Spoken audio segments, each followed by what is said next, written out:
નમસ્કાર. દિવસભરના તાજા સમાચારોમાં તમારું સ્વાગત છે. તમારી સાથે હું છું પિનલગીરી ગોસ્વામી. સમાચારો વિસ્તારથી જાણીએ એ પહેલા મહત્વના સમાચારો ઉપર એક નજર. નમસ્કાર મિત્રો આજની વિડીયોમાં વાત થશે HMPVને લઈને ચીનના સ્વાસ્થ્ય મંત્રાલયનું મોટું અપડેટ સામે આવ્યું છે. સરકારી નોકરીના બહાને છેતરપિંડી આચરનારાઓની ધરપકડ, બેટ દ્વારકાના બાલાપર વિસ્તારમાં ડિમોલેશનની કાર્યવાહી. ત્યારે વાત થશે પાદર વિદ્યાર્થીની પર દુષ્કર્મ આચર્યો, ઠંડીએ ભૂકા બોલાવ્યા, હજુ પણ વધવાની શક્યતા. ત્યારે વાત થશે દુઃખદ સમાચાર, સૌથી વિનાશક કુદરતી આફતમાં 24 લોકોના મોત. ત્યારે વાત થશે ડિજિટલ એરેસ્ટમાં મોટો ખુલાસો, 30 કરોડની ઠગાઈ કરવામાં આવી હતી. ત્યારે વાત થશે અમરેલી પત્રકાંડ મુદ્દે મોટી કાર્યવાહી કરવામાં આવી છે. ગૃહ રાજ્યમંત્રી હર્ષ સંઘવીને મળી છે ધમકી. LSE પર ચીનની વધુ એક આવરચંડાઈ સામે આવી છે. અમિત શાહ 3 દિવસ ગુજરાતના પ્રવાસે, લેટર કાંડ સુરત પહોંચ્યો, ધાનાણીને પોલીસે ઉપાડ્યા. ત્યારે વાત થશે વડનગરના ઐતિહાસિક વારસાને દર્શાવતું મ્યુઝિયમ તૈયાર છે.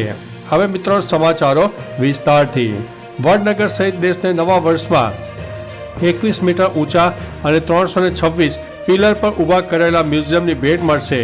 99% કામ પૂર્ણ થઈ ગયું છે. બાકી કામ 10 દિવસમાં પૂર્ણ થઈ જશે. દેશ વિદેશના પર્યટકો માટે 16 જાન્યુઆરીએ ખુલ્લો મુકાશે. ઉદ્ઘાટન માટે અમિત શાહ પણ આવી શકે છે.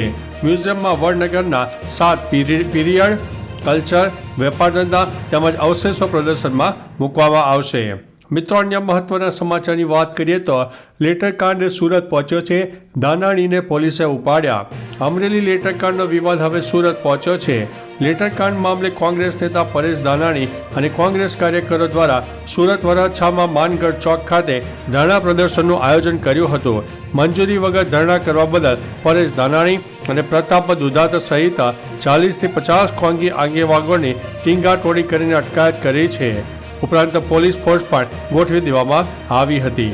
મિત્રો અન્ય મહત્વના સમાચારની વાત કરીએ તો અમિત શાહ 3 દિવસ ગુજરાતના પ્રવાસે. આ 3 દિવસ દરમિયાન ગૃહમંત્રી અમિત શાહ પરિવાર સાથે ઉત્તરાયણની ઉજવણી કરશે. આ સાથે વિવિધ કાર્યક્રમમાં હાજરી આપશે. નોંધનીય છે કે ગૃહમંત્રી લગભગ દર ઉત્તરાયણના દિવસે અમદાવાદ આવતા હોય છે અને પોતાના પરિવાર અને કાર્યકરો સાથે ઉત્તરાયણની ઉજવણી કરતા હોય છે. મિત્રો અન્ય મહત્વના સમાચારની વાત કરીએ તો LSE પર ચીનની વધુ એક અવરચંડાઈ. ચીને LSE નજીક યુદ્ધ અભ્યાસ શરૂ કર્યો છે. ચીનના આ યુદ્ધ અભ્યાસમાં ઓલ ટેરન વાહનો, માનવરહિત સિસ્ટમ અને ડ્રોન સહિત અદ્યતન લશ્કરી ટેકનોલોજીનો ઉપયોગ કરવામાં આવી રહ્યો છે. ચીન દ્વારા અવરચંડાઈ એવા સમયે કરવામાં આવી છે જ્યારે ભારત અને ચીન વચ્ચે શાંતિ માટેના પ્રયાસો થઈ રહ્યા છે. આ પહેલા ભારત અને ચીન વચ્ચે સેનાની પીછેહટને લઈને એગ્રીમેન્ટ પણ થઈ ગયું છે. મિત્રો અન્ય મહત્વના સમાચારની વાત કરીએ તો ગૃહ રાજ્યમંત્રી હર્ષ સંઘવીને મળી છે ધમકી. બેટ દ્વારકામાં ગેરકાયદેસર દબાણ દૂર કરવાના મામલે ગૃહ રાજ્યમંત્રી હર્ષ સંઘવીને ધમકી મળી છે. ડિમોલેશનને લઈને સરકાર વિરુદ્ધ એક્સ ઉપર વિવાદિત પોસ્ટ કરાઈ છે. ગૃહ રાજ્યમંત્રીને ટેગ કરીને પોસ્ટ કરવામાં આવી છે. ત્યારે આ વિવાદિત પોસ્ટને લઈને જિલ્લા પોલીસ વડાએ તપાસના આદેશ પણ આપ્યા છે. મિત્રો અન્ય મહત્વના સમાચારની વાત કરીએ તો અમરેલી પત્રકાંડ મુદ્દે મોટી કાર્યવાહી. અમરેલીના પાયલ ગોટીના રિકન્સ્ટ્રક્શનમાં વિવાદને લઈને મોટી કાર્યવાહી થઈ છે. આ મામલે 3 પોલીસકર્મી ફરજમાં બેદરકારી કરવા બદલ સસ્પેન્ડ કરવામાં આવ્યા છે. લોકલ ક્રાઇમ બ્રાન્ચમાં ફરજ બજાવતા 3 પોલીસ કર્મચારી સસ્પેન્ડ થયા છે. જેમાં હોડ constable Kishan આંસોદરિયા, police constable Varjang મુરસિયાસિયા અને પોલીસ કોન્સ્ટેબલ હિનાબેન મેવાડા પણ સામેલ છે. મિત્રો અન્ય મહત્વના સમાચારની વાત કરીએ તો ડિજિટલ એરેસ્ટમાં મોટો ખુલાસો, 30 કરોડની ઠગાઈ. ગાંધીનગરના સરગાસણમાં ડિજિટલ એરેસ્ટ કરાયેલા દંપતીના કેસમાં મોટો ખુલાસો થયો છે. 8 લાખની ઠગાઈ કેસમાં ધરપકડ કરાયેલા સુરેન્દ્રનગરના ભાવેશ નિમાવત અને યશ દંગીએ 30 કરોડની ઠગાઈમાં સામેલ હોવાની કબૂલાત કરી છે. ભાવેશે પોલીસને જણાવ્યું છે કે ફ્રોડથી મળેલા પૈસાથી તે દુબઈમાં મોજ શોખ કરતો હતો. આ કૌભાંડમાં 2% કમિશન લઈને રકમ ભાવનગરના ગઢવીને મોકલવાનું પણ ખોલ્યું છે. મિત્રો અન્ય મહત્વના સમાચારની વાત કરીએ તો દુઃખદ સમાચાર, સૌથી વિનાશક કુદરતી આફતમાં 24 લોકોના મોત. લોસ એન્જલસના જંગલમાં લાગેલી આગમાં અત્યાર સુધીમાં 24 લોકોના મોત થયા છે. કેલિફોર્નિયા ગવર્નરે કહ્યું છે કે આ અમેરિકા ઇતિહાસની સૌથી વિનાશક કુદરતી આફત હોઈ શકે છે, જેમાં હજારો ઘરોનો નાશ થયો છે. લોસ એન્જલસના 2 ભાગો ઇટન અને પેલિસેડ્સમાં છેલ્લા 6 દિવસથી આગ ભભૂકી રહી છે. કેલિફોર્નિયાના ગવર્નર લોસ એન્જલસમાં 2.0 સેટલમેન્ટ પ્લાનની જાહેરાત પણ કરી છે. મિત્રો, અન્ય મહત્વના સમાચારની વાત કરીએ તો ઠંડીએ ભૂકા બોલાવ્યા, હજુ પણ વધશે. ગુજરાતમાં ઠંડીનું જોર વધી રહ્યું છે. લઘુત્તમ તાપમાન 2 થી 6 ડિગ્રી સુધી નીચે ઉતરતા લોકો હાડ થીજાવતી ઠંડીનો અનુભવ કરી રહ્યા છે. આગામી 2 દિવસ સુધી આખો દિવસ ઠંડા પવનનો અનુભવ થશે. પવનની દિશા બદલાવાથી ઠંડી વધી છે અને આ પરિસ્થિતિ ઉત્તરાયણ સુધી યથાવત રહેવાની સંભાવના છે. આગામી 2 દિવસ સુધી તીવ્ર ઠંડી રહેવાની શક્યતા છે. એટલે કે ઉત્તરાયણના દિવસે ધાબા પર પતંગ ચગાવતા હાથ ધ્રુજશે એ નક્કી છે.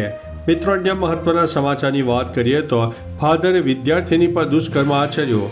ભરૂચની પ્રતિષ્ઠિત સેન્ટ ઝેવિયર સ્કૂલમાં ફાધરે વિદ્યાર્થીની પર દુષ્કર્મ આચર્યું હોય તેવી ઘટના બની છે. સામે આવેલી માહિતી અનુસાર પ્રથમ ઘટના ત્યારે બની જ્યારે પીડિતા ધોરણ 10માં અભ્યાસ કરતી હતી. પીડિતાએ પોલીસ ફરિયાદમાં જણાવ્યું છે કે વર્ષ 2022 થી 24 દરમિયાન પ્રિન્સિપાલે 2 વખત તેની સાથે દુષ્કર્મ આચર્યું હતું. પ્રિન્સિપાલે તેને ઓફિસમાં બોલાવીને અયોગ્ય વર્તન કર્યું છે. સ્કૂલમાંથી કાઢી મૂકવાની પણ ધમકી આપી હતી. મિત્રો, અન્ય મહત્વના સમાચારની વાત કરીએ તો બેટ દ્વારકાના બાલાપર વિસ્તારમાં ડિમોલેશન. બેટ દ્વારકાના બાલાપર વિસ્તારમાં ડિમોલેશનની પ્રક્રિયા હાથ ધરવામાં આવી હતી. બીજા દિવસે ડિમોલેશનનો ધમધમાટ થતાં સરકારી જમીન પરના દબાણો દૂર કરવામાં આવ્યા છે. કુલ 450 જેટલા આસામીને નોટિસ આપવામાં આવી છે, જેમાંથી અત્યાર સુધીમાં 111 બાંધકામ તોડીને 24,400 સ્ક્વેર મીટર સરકારી જમીન ખુલ્લી રાખવામાં આવી છે. કુલ 13.12 કરોડની જમીન ખુલ્લી કરવામાં આવી છે. મિત્રો, અન્ય મહત્વના સમાચારની વાત કરીએ તો સરકારી નોકરીના બહાને છેતરપિંડી આચરનારાઓની ધરપકડ. જૂનાગઢમાંથી સરકારી નોકરીના બહાને 4.5 લાખની છેતરપિંડી આચરનારા 4 ઈસમોની ધરપકડ કરવામાં આવી છે. વન વિભાગમાં ક્લાસ 2 એટલે કે રેન્જ ફોરેસ્ટ ઓફિસરની નોકરી આપવાની લાલચ આપીને કેશોદ તાલુકામાં રહેતા કાળુભાઈ કરશનભાઈ સોલંકીના પુત્ર સહિત અન્ય 2 યુવાનો સાથે છેતરપિંડી થઈ હતી.